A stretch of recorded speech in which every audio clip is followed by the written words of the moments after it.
वतन की जो हालत सुनाने लगेंगे तो पत्थर भी आंसू बहाने लगेंगे। वतन की जो हालत सुनाने लगेंगे तो पत्थर भी आंसू बहाने लगेंगे। अगर भीड़ में खो गई आदमियत तो उसे ढूंढने में जमाने लगेंगे। इंसानियत का, मानवता का, आदमियत का कष्ट हो रहा है। संजय भैया जिंदाबाद, जिंदाबाद, जिंदाबाद। संजय भैया और मैं आज इस बागी बलिया की धरती पर आया हूं। हिंदुस्तान में जिले बहुत हैं, नाम बहुत है, लेकिन एक जिला है जिसके नाम के आगे बागी लगता है। उस जिले का नाम है बलिया। बागी बलिया। पूरे देश को बलिया अकेले ने इतना नेतृत्व दिया है कि नाम गिनाते गिनाते थक जाऊंगा, लेकिन नेतृत्व खत्म नहीं होने वाला है। इतने नेता दिए आप। एक साथी ने अभी कहा, मुन्ना राय जी ने, कि नाम तो बागी बलिया पड़ गया, लेकिन बलिया के हिस्से में कुछ नहीं आया। तो मैं मुन्ना राय जी से कहना चाहता हूं, बगावत करने वाले के हिस्से में जेल आती है, मुकदमा आता है, संघर्ष आता है, और वो इस देश को बचाने के लिए लड़ते हैं। आपने लड़ाई लड़ी है इस देश को बचाने के लिए, इस देश को आजाद कराने के लिए, और हिंदुस्तान बाद में आजाद हुआ, बलिया सबसे पहले आजाद हुआ। ये श्रेय भी आपको जाता है, लेकिन आजाद तो अंग्रेजों से करा दिया। अब जरूरत है काले अंग्रेजों से लड़ने की, और इसीलिए हम लोग नारा लगाते हैं कि पहले लड़े थे गोरों से और अब लड़ेंगे चोरों से। साथियों, एक सरकार इस समय चल रही है। 2014 में प्रचंड बहुमत से सरकार बनी देश में। मोदी जी ने क्या क्या वादा किया था आपको बताने की जरूरत नहीं है। सरकार में आए तो बोले इतना काला धन लाएंगे, इतना काला धन लाएंगे, इतना काला धन लाएंगे कि हर आदमी के खाते में कितना जमा हो जाएगा। जोर से बोलिए। सबको याद है, कोई भूला नहीं है। 15 लाख आ गए। फिर कहा 2 करोड़ नौकरियां हर साल देंगे। नौजवानों ने लाइन में लग के वोट दे दिया। फिर कहने लगे डीजल 39 रुपए का हो जाएगा, पेट्रोल तो 45 रुपए का हो जाएगा। फिर कहने लगे जीएसटी से देश को दूसरी आजादी मिल जाएगी, नोटबंदी से देश की तकदीर बदल जाएगी। लेकिन आज हिंदुस्तान ऐसे मुकाम पे खड़ा है साथियों और दोस्तों कि पिछले 120 दिनों से, 4 महीने से देश का किसान सड़कों पे आंदोलन पर है। लेकिन भारत की अहंकारी सरकार, मोदी जी की गुरूर वाली सरकार किसानों की मांगे सुनने के लिए तैयार नहीं है। मैं पूछना चाहता हूं, अन्नदाता को आप आतंकवादी कह रहे हैं, देश के किसान को देशद्रोही कह रहे हैं, सड़क पे आप कीले गाड़ रहे हैं, आप आंसू गैस के गोले छोड़ रहे हैं, किसानों को लाठियों से पिटवा रहे हैं, उनको खालिस्तानी कह रहे हैं, उनको पाकिस्तानी कह रहे हैं। आपको मैं कहना चाहता हूं मोदी जी, ये अन्नदाता है जो आपका भी पेट पालता है, हमारा भी पालता है, इस मुल्क का पेट पालता है। अरे जानवर भी जिसका दिया हुआ खाता है उसके प्रति वफादारी निभाता है। लेकिन जिस अन्नदाता का दिया हुआ हम और आप खाते हैं उसको ये आतंकवादी कहते हैं। ये लोग नमक हराम सरकार इस देश के अंदर चल रही है। मैं ये कहना चाहता हूं, नमक खाकर उसके साथ इंसाफ ना करना नमक हरामी होती है, और वो नमक हरामी ये सरकार कर रही है। सड़कों पे कील ऐसे गाड़े जा रहे हैं जैसे दुश्मन देश की सेना आ जाए। तो जो लोग आपके सामने कील गाड़ रहे हैं, सत्ता के ताबूत में कील गाड़ने का काम आप लोगों को मिलके करना है। भारतीय जनता पार्टी के सत्ता के ताबूत में की जाए। संजय भैया जिंदाबाद जिंदाबाद जिंदाबाद। दिल्ली के मुख्यमंत्री ने किसानों का स्वागत किया देश की राजधानी में। 9 स्टेडियम मांगे जा रहे थे जेल बनाने के लिए। हमने कहा हम स्टेडियम को जेल नहीं बनने देंगे, क्योंकि ये आम आदमी पार्टी आंदोलन के कोख से पैदा हुई पार्टी है। हम अपने अन्नदाता को जेल में नहीं रख सकते। आप आंसू गैस के गोले छोड़ रहे हो, ठंड के महीने में पानी की बौछारें कर रहे हो। सिख आ जाए आंदोलन में तो खालिस्तानी आ गए, जाट आ गए आंदोलन में तो देशद्रोही आ गए। राकेश टिकैत को गिरफ्तार करवाते हो। बाबा महेंद्र सिंह टिकैत के बेटे के आंख से आंसू निकला तो मैंने फोन करके कहा, टिकैत जी अगर आपको गिरफ्तार किया जाएगा तो सबसे पहली गिरफ्तारी देने वालों में हम आपके साथ शामिल होंगे, चिंता करने की जरूरत नहीं।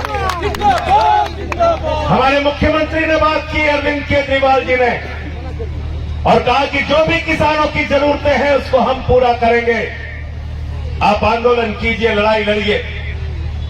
देश की संसद में जब यह बिल आया उस वक्त देश में आंदोलन नहीं हो रहा था, लेकिन जब मैंने ये बिल पढ़ा तो मैंने कहा था इस सरकार से कि ये किसानों का बिल किसानों के लिए नहीं, ये किसानों के लिए मौत का फरमान है और ये काला कानून वापस होना चाहिए। मैंने संसद के अंदर माइक तोड़ा, बिल फाड़ के फेंका, टेबल पे ऊपर चढ़ के इसका विरोध किया, लेकिन इस जुल्मी सरकार ने वो कानून पास कर दिया।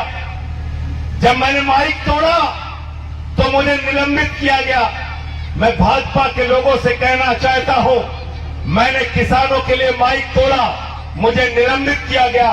तुम किसानों की हड्डियां तोड़ रहे हो, तुमको भी निलंबित होना चाहिए कि नहीं होना चाहिए? इस बिल में क्या लिखा है इसके बारे में जानना आपको जरूरी है। इस बिल में लिखा है कि कोई भी पूंजीपति असीमित भंडारण कर सकता है, यानी बड़े बड़े गोदाम बनाओ, असीमित भंडारण करो और जब बाजार में उसकी कमी हो जाए तो महंगे दामों पर बेचो। और भी सरल शब्दों में समझा देता हूं, सस्ते में किसान से गेहूं खरीदा जाएगा, सस्ते में किसान से चावल खरीदा जाएगा, सस्ते में किसान से फल और सब्जियां खरीदी जाएंगी। अदानी और अंबानी उसको अपने बड़े बड़े स्टोर के अंदर रखेंगे। जब बाजार में उसकी कमी हो जाएगी तो महंगे दामों पे हमको आपको बेचेंगे। हमारे समाज में कहा गया, हिंदू धर्म में कहा गया, मुस्लिम धर्म में कहा गया, सिख धर्म में कहा गया, ईसाई धर्म में कहा गया, बगल में कोई भूखा हो तो घर में जमाखोरी मत करना। मोदी की सरकार कहती है जमाखोरी करो, महंगाई बढ़ाओ, कालाबाजारी करो, इसलिए हम इस बिल का विरोध कर रहे हैं। ये लिखा है इस बिल में। इस बिल में लिखा है कॉन्ट्रैक्ट फार्मिंग, जमींदारी प्रथा हिंदुस्तान में खत्म हुई, लेकिन मोदी जी कह रहे हैं 5,000 एकड़ के जमींदार बनो, 10,000 एकड़ के जमींदार बनो, 20,000 एकड़ के जमींदार बनो, 50,000 एकड़ के जमींदार बनो। अब 50,000 एकड़ जमीन बलिया में किसी एक आदमी के पास तो है नहीं, 10,000 एकड़ जमीन किसी एक आदमी के पास तो है नहीं। होगा क्या, राजेश जी से कुछ 2 एकड़ ले लिया, कुछ टीपी सिंह से ले लिया, कुछ अनूप पांडे की जमीन ले ली, कुछ आपकी ली, कुछ उनकी ली, कुछ उनकी ली। जब 5,000 एकड़ जमीन हो जाएगी अदानी के पास तो वो ट्रैक्टर चला के उसको बराबर कर देगा, आपकी मेड़े तोड़ देगा, मेड़े। और उस 5,000 एकड़ की जमीन को कटीले तारों से घिरवा देगा, उसके अंदर बड़ी बड़ी 60-60 फीट के रास्ते बना देगा, उसके अंदर बड़े बड़े कोल्ड स्टोरेज बना देगा और उस कटीले तार के बाहर सिक्योरिटी गार्ड लगा देगा, बंदूक लेके खड़ा रहेगा। आप अपनी जमीन देखने जाओगे तो 4 डंडा मार के आपको भगा दिया जाएगा। आपसे कहा जाएगा आपने कॉन्ट्रैक्ट फार्मिंग में अपनी खेती दे दी है। 3 साल का कॉन्ट्रैक्ट खत्म होगा, आप जाओगे बोलोगे एसडीएम साहब हमारा तो कॉन्ट्रैक्ट खत्म हो गया, हमें अपनी जमीन वापस चाहिए। तो एसडीएम साहब कहेंगे जमीन कहां थी? आप कहोगे साहब हमारी जमीन तो यहां थी। वो कहेंगे यहां तो 60 फीट का रास्ता बन गया। आप कहोगे यहां थी। वो कहेंगे यहां तो कोल्ड स्टोरेज बन गया। आप कहोगे यहां थी। वो कहेंगे यहां तो नाला बन गया। 4 डंडा मार के एसडीएम भी आपको भगा देगा और इस कानून में न्यायालय जाने का अधिकार भी आपके पास नहीं है। ये कानून आपकी जमीन को कब्जा करने का कानून है, ये कानून। और तीसरा, एमएसपी की गारंटी, धान पर सरकार का न्यूनतम समर्थन मूल्य, गेहूं पे सरकार का न्यूनतम समर्थन मूल्य, 23 फसलों के ऊपर सरकार का न्यूनतम समर्थन मूल्य घोषित होता है। किसान कह रहा है एमएसपी की गारंटी दे दो। मोदी जी ने कहा एमएसपी था, एमएसपी है, एमएसपी रहेगा। मैंने कहा झूठा था, झूठा है, झूठा ही रहेगा। गलत तो नहीं कह रहा हूं? जोर से बोलिए। मुझसे एक पत्रकार ने कहा संजय सिंह जी आप दिन रात भाजपा का विरोध करते रहते हैं। अरे देश के प्रधानमंत्री ने कह दिया एमएसपी था, है और रहेगा, आप प्रधानमंत्री की बात नहीं मानते? मैंने कहा मैं तो मानने के लिए तैयार हूं, पहले आप मान जाइए। बोले मैं तो मान लूंगा। मैंने कहा मेरे सवालों का जवाब दे दीजिए। बोले बताइए। मैंने कहा लाखों करोड़ रुपए काला धन हिंदुस्तान आ गया? बोले नहीं आया। मैंने कहा 15 लाख खाते में आ गया? बोले नहीं आया। मैंने कहा 2 करोड़ नौजवानों को हर साल नौकरियां मिल गई? बोले नहीं मिली। मैंने कहा जीएसटी से दूसरी आजादी तो मिल गई हो गई? बोले नहीं मिली। मैंने कहा नोटबंदी से देश की तकदीर तो बदल गई होगी? बोले नहीं बदली। अरे मैंने कहा स्वामीनाथन आयोग की रिपोर्ट तो लागू हो गई होगी, फसल का 1.5 गुना दाम तो मिला होगा?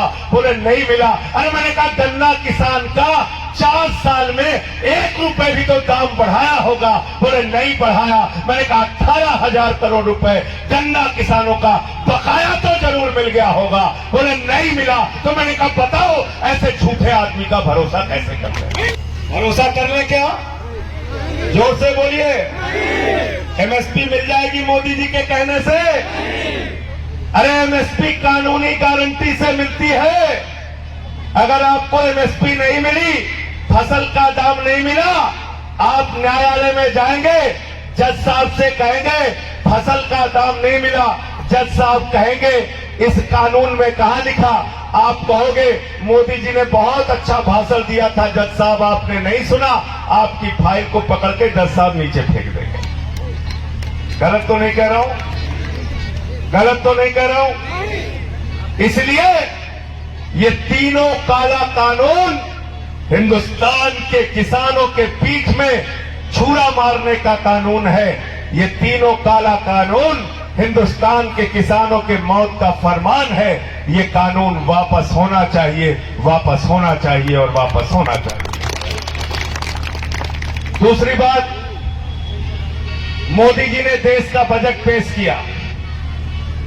उस बजट को आप लोग जरूर पढ़िएगा। मोटी मोटी बातें मैं आपको बता दे रहा हूं। ये जो नया बजट आया है, ये हिंदुस्तान को बेचने वाला बजट है। वो हिंदुस्तान जिसके 130 करोड़ लोगों ने अपने श्रम से, अपनी मेहनत से दिन रात परिश्रम करके रेल बनाया, सेल बनाया, कोल इंडिया बनाई, बीपीसीएल बनाया। आज भारत की सरकार सब कुछ बेचने जा रही है। रेल बेचा जा रहा है, सेल बेचा जा रहा है, कोल इंडिया बेची जा रही है, बीपीसीएल बेचा जा रहा है, एलआईसी बेची जा रही है, बैंक बेचा जा रहा है, एफसीआई का गोदाम बेचा जा रहा है, स्टेडियम बेचा जा रहा है, सड़क बेची जा रही है, बिजली बेचा जा रहा है, पानी बेचा जा रहा है, पूरा हिंदुस्तान बेचा जा रहा है। और इनको आपको रोकना होगा। और नौजवान जो मोदी मोदी लगाते रहते हैं ना, 35 लाख नौकरियां हिंदुस्तान की खत्म होने जा रही है। 35 लाख नौकरियां इस देश की समाप्त हो जाएंगी। ये सरकारी संपत्तियां बिकने से, ये सार्वजनिक क्षेत्र की संपत्तियां बिकने से इस देश की 35 लाख नौकरियां खत्म हो जाएंगी। इसलिए नौजवानों, आपको इस सरकार के खिलाफ एकजुट होना पड़ेगा। हमने अपने बुजुर्गों से सुना है, बाप दादा की संपत्ति जो लोग बढ़ाते हैं वो सपूत कहलाते हैं, और अपने बाप दादा की संपत्ति को जो बेचते हैं वो क्या कहलाते हैं? क्या कहलाते हैं? क्या कहलाते हैं? पूत सपूत तो क्यों धन संचय, अपूत कपूत तो क्यों धन संचय। तो एक कपूत सरकार हिंदुस्तान में चल रही है, जो इस देश को धीरे धीरे करके बेचने का काम कर रही है। लेकिन एक सरकार आपकी भी है, आम आदमी पार्टी की सरकार, दिल्ली की सरकार, जिसका 2 दिन पहले मोदी सरकार ने गला घोटने का काम किया। एक चुनी हुई सरकार जो एक बार 67 सीट लेके आती है, एक बार 62 सीट लेके आती है, उस सरकार को खत्म करने का काम मोदी जी ने गैर संवैधानिक बिल के माध्यम से किया।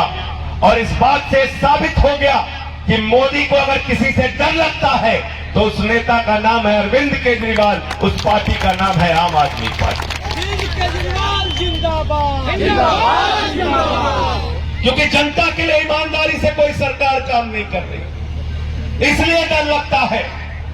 हिंदुस्तान में 200 यूनिट फ्री बिजली देने वाली अकेली सरकार आम आदमी पार्टी की सरकार।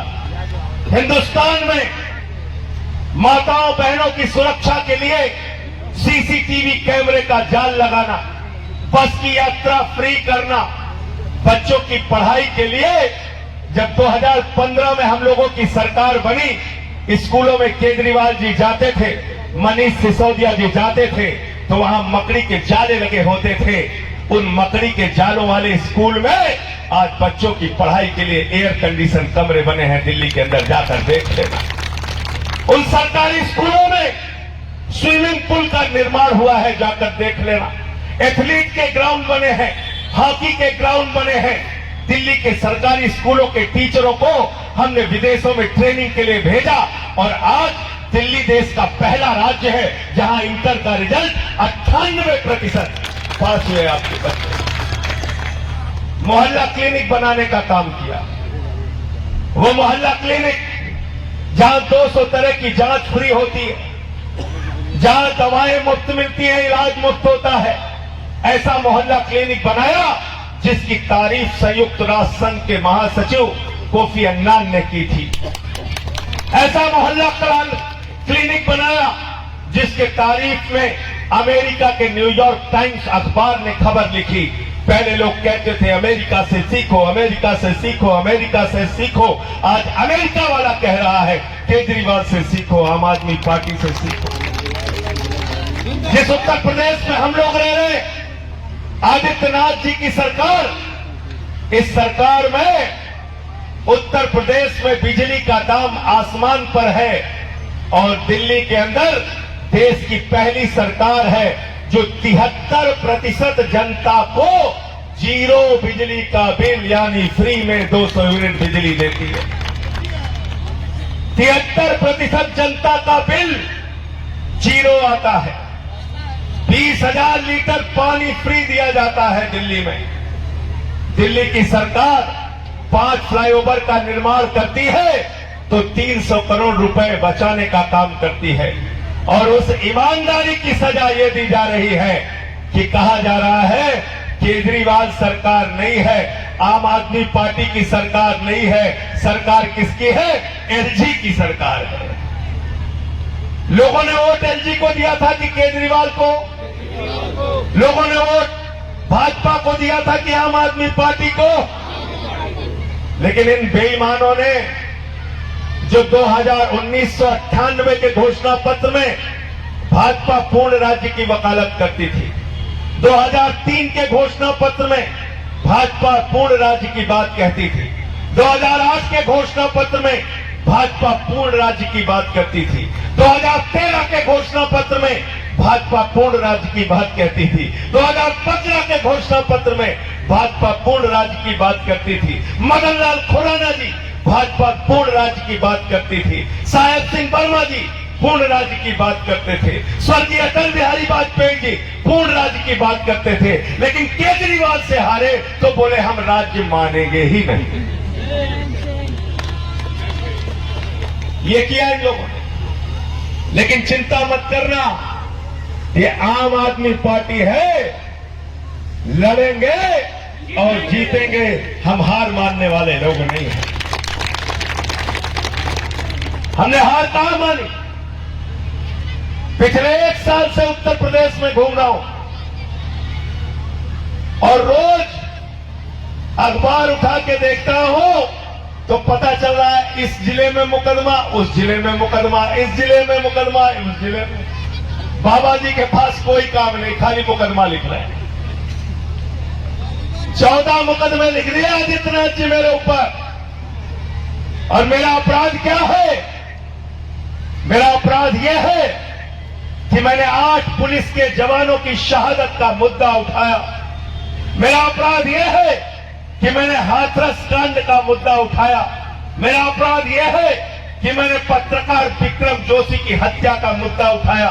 मेरा अपराध यह है कि मैंने लिवेंद्र मिश्रा 3 बार के लोकप्रिय विधायक की हत्या का मुद्दा उठाया। मेरा अपराध यह है कि लखीमपुर में एक मासूम बच्ची के साथ बलात्कार हुआ, वो मुद्दा मैंने उठाया। ये मुद्दे हम बराबर उठाते रहेंगे। कोरोना का घोटाला हमने उठाया, जल जीवन मिशन का भ्रष्टाचार हमने उठाया। मेरे ऊपर मुकदमे लिख रहे हैं। आदित्यनाथ जी, इस बागी बलिया की धरती से कहना चाहता हूं, 14 नहीं 1400 मुकदमे मेरे खिलाफ लिखो, लेकिन जनता की लड़ाई लड़ता रहा हूं, लड़ता रहूंगा। जिंदाबाद जिंदाबाद संजय भैया जिंदाबाद जिंदाबाद जिंदाबाद। आज क्या हालत बना दी आपने उत्तर प्रदेश की? जब आप आए तो आपने कहा बहुत हुआ भ्रष्टाचार, बहुत हुई गुंडागर्दी। न गुंडा राज न भ्रष्टाचार। और जब आप सरकार में आ गए तो हाथरस कांड हो रहा है। 8 पुलिस के जवानों को शहीद कर दिया गया माफियाओं के द्वारा। उत्तर प्रदेश के अंदर अखबार उठाकर देखिए, 6 साल 10 साल 8 साल की बच्ची के साथ बलात्कार। गोरखपुर जनपद में आदित्यनाथ जी के क्षेत्र में भट्टा मजदूरों की बेटियों के साथ बंदूक की नोक पे पूरे रात बलात्कार की घटना होती है। शर्म आती है।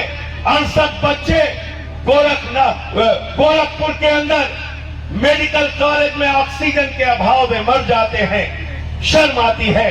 उत्तर प्रदेश में एक ऐसी सरकार चल रही है जो किसानों का कर्जा माफ करती है तो 2 रुपए का कर्जा माफ करती है, 9 रुपए का कर्जा माफ करती है, 3 रुपए और 5 रुपए का कर्जा माफ करती है। अरे एक किसान का तो 25 रुपए का कर्ज, 25 पैसे का कर्जा माफ किया।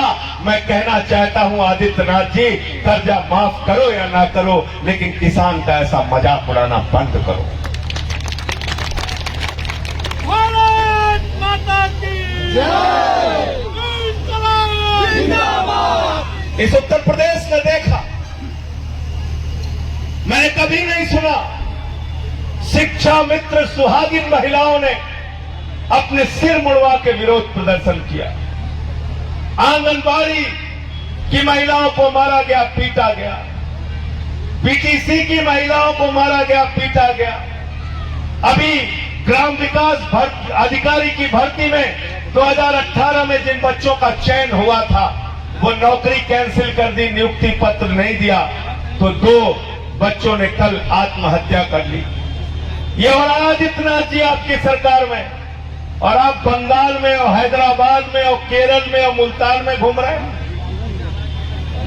तो मैं आपको बताना चाहता हूं, बंगाल में आपका काला जादू चलने वाला नहीं है।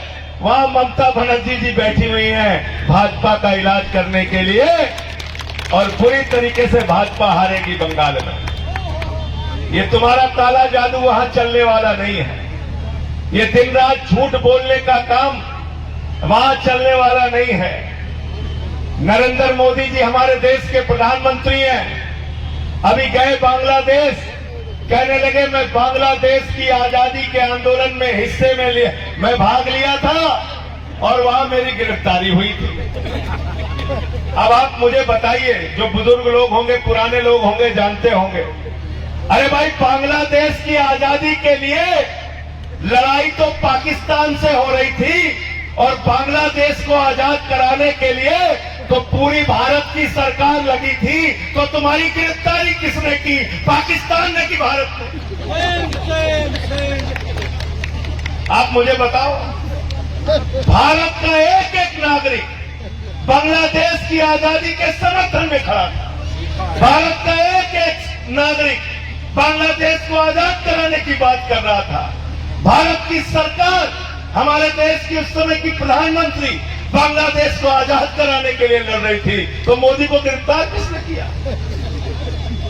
योगी ने। किसने किया? लोग कह रहे हैं फ्रांस में गिरफ्तार हुए थे। मुझे तो नहीं मालूम कि फ्रांस में गिरफ्तार हुए। ऐसे कॉन्फिडेंस के साथ हमारे देश का प्रधानमंत्री झूठ बोलता है, इतने कॉन्फिडेंस के साथ हम आप सच भी नहीं बोल सकते। ये बात तो माननी पड़ेगी उसकी बहादुरी। क्या कहने लगे? यही आए थे खलीलाबाद में, संत कबीर नगर में, कहने लगे संत कबीर जी, बाबा गुरु नानक देव जी और गोरखनाथ जी एक साथ मीटिंग करते हैं। अब तीनों के जीवन काल में 100-100 साल का अंतर है। बिहार में गए तो कहने लगे जब सिकंदर बिहार में आया था तो बिहारियों ने मार के भगाया था। अब सिकंदर बेचारा बिहार कभी गया ही नहीं। फिर कहने लगे हमने देश के 125 करोड़ लोगों को प्रधानमंत्री आवास के घर की चाबी दे दी। बगल में किसी ने कान में कहा, हुजूर 130 करोड़ तो कुल आबादी है। फिर कहने लगे नाले की गैस से आप लोग चाय बना सकते हैं। अब गैस महंगी हो गई, आप लोग नाले की गैस से बनाइए चाय।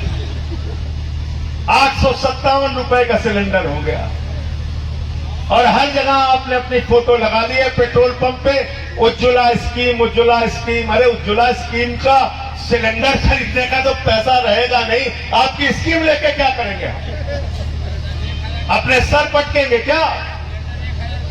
तो इसलिए आम आदमी पार्टी के बारे में सोचिए, विचार कीजिए, क्या क्या बचत करती है आपकी। 200 यूनिट बिजली फ्री, यानी कि बिजली का खर्चा जीरो। 20,000 लीटर पानी फ्री, यानी पानी का खर्चा जीरो। माताओं बहनों के लिए बस की यात्रा फ्री, यानी बस की यात्रा का खर्चा। दिल्ली के अंदर शिक्षा पूरी तरह से फ्री, चिकित्सा पूरी तरह फ्री, इलाज पूरी तरह फ्री। ईश्वर न करे अगर सड़क पर किसी का एक्सीडेंट हो जाए तो एक्सीडेंटल पॉलिसी दिल्ली सरकार की कहती है उसके इलाज में 50 लाख और 1 करोड़ भी खर्चा होगा, तो केजरीवाल सरकार करती है। तो भाजपा ही कहते हैं केजरीवाल के पास कोई काम नहीं है, सब कुछ फ्री फ्री फ्री फ्री करते रहते हैं।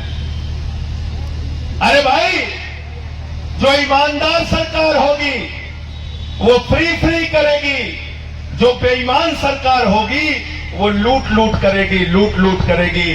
तो भाजपा वाले लूट लूट कर रहे हैं और केजरीवाल जनता को फ्री सुविधाएं दे रहे हैं। ऐसी सरकार आपको चाहिए कि नहीं चाहिए उत्तर प्रदेश में? फ्री बिजली चाहिए कि नहीं? शिक्षा फ्री चाहिए कि नहीं? चिकित्सा फ्री चाहिए कि नहीं? और ये मोदी जी की तरह भाषण नहीं दिए, हम करके दिखा रहे हैं। दिल्ली में करके दिखा रहे हैं।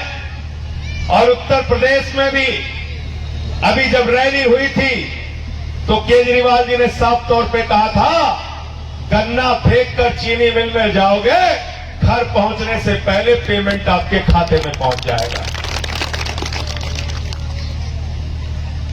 उत्तर प्रदेश में गुंडागर्दी से उत्तर प्रदेश को बचाने के लिए, बिजली, पानी, चिकित्सा, शिक्षा की महंगाई से बचाने के लिए आम आदमी पार्टी के साथ खड़े होइए। और यह जिला पंचायत का चुनाव पहला मौका है। मुझे बताया गया 58 या 59 सीटें यहां पर हैं बलिया में, और इन सीटों पर मजबूत प्रत्याशी हम लोग उतारेंगे। उनको अपना सहयोग दीजिए, समर्थन दीजिए, जिताकर उनको जिला पंचायत में भेजिए। और जो लोग जिला पंचायत जीतकर जनता के लिए काम करेंगे, उनको विधानसभा में भी मौका देने का काम आम आदमी पार्टी करेगी। हमारे पास पैसे नहीं है, धन बल नहीं है, बाहुबल नहीं है, गुंडागर्दी नहीं है, लेकिन एक साफ और अच्छी नीयत है जनता के लिए काम करने की। क्योंकि ये आम घरों से निकले हुए लोग हैं। हमारी पार्टी में कोई मंत्री, मुख्यमंत्री, प्रधानमंत्री के घर से नहीं आया। ये आम घरों से निकले हुए लोग हैं। क्योंकि पूरे हिंदुस्तान में चंद परिवारों ने देश की राजनीति पे कब्जा कर लिया है। चले जाइए कश्मीर, शेख अब्दुल्ला, फारूक अब्दुल्ला, उमर अब्दुल्ला, एक ही परिवार की पार्टी। मुफ्ती मोहम्मद सईद, महबूबा मुफ्ती, एक ही परिवार की पार्टी। चले जाइए पंजाब, प्रकाश सिंह बादल, सुखबीर बादल, हरसिमरत कौर, विक्रम मजीठिया, एक ही परिवार की पार्टी। चले जाइए हरियाणा, चौधरी देवीलाल, ओम प्रकाश चौटाला, अभय चौटाला, अजय चौटाला, दुष्यंत चौटाला, एक ही परिवार की पार्टी। भूपेंद्र हुड्डा, दीपेंद्र हुड्डा, एक ही परिवार की पार्टी। चले जाइए महाराष्ट्र, बाल ठाकरे, उद्धव ठाकरे, आदित्य ठाकरे, एक ही परिवार की पार्टी। शरद पवार, सुप्रिया सुले, अजीत पवार, एक ही परिवार की पार्टी। चले जाइए उत्तर प्रदेश, चौधरी चरण सिंह, चौधरी अजीत सिंह, जयंत चौधरी, एक ही परिवार की पार्टी। मुलायम सिंह यादव, अखिलेश यादव, रामगोपाल यादव, शिवपाल यादव, धर्मेंद्र यादव, डिम्पल यादव, प्रतीक यादव, आदित्य यादव, एक ही परिवार की पार्टी। चले जाइए बिहार, लालू यादव, राबड़ी यादव, तेजस यादव, मीसा यादव, एक ही परिवार की पार्टी। चले जाइए झारखंड, हेमंत सोरेन, शिबू सोरेन, दुर्गा सोरेन, एक ही परिवार की पार्टी। चले जाइए उड़ीसा, बीजू पटनायक, नवीन पटनायक, एक ही परिवार की पार्टी। चले जाइए तमिलनाडु, करुणानिधि, कानीमोई, स्टालिन, अलागिरी, एक ही परिवार की पार्टी। भारतीय जनता पार्टी, राजनाथ सिंह, पंकज सिंह, नीरज सिंह, कल्याण सिंह, राजवीर सिंह, रमन सिंह, अभिषेक सिंह, प्रेम कुमार धूमिल, अनुराग ठाकुर, वसुंधरा राजे, दुष्यंत सिंह, एक ही परिवार की पार्टी। और इस देश की अब तक की सबसे बड़ी पार्टी कांग्रेस पार्टी, चाचा नेहरू, बिटिया इंदिरा, बिटवा राजू, बिटवा संजय, बहू सोनिया, बिटवा राहुल, बिटिया प्रियंका, दामाद भाजपा, एक ही परिवार की पार्टी। पार्टी कहाँ है जरा बताओ?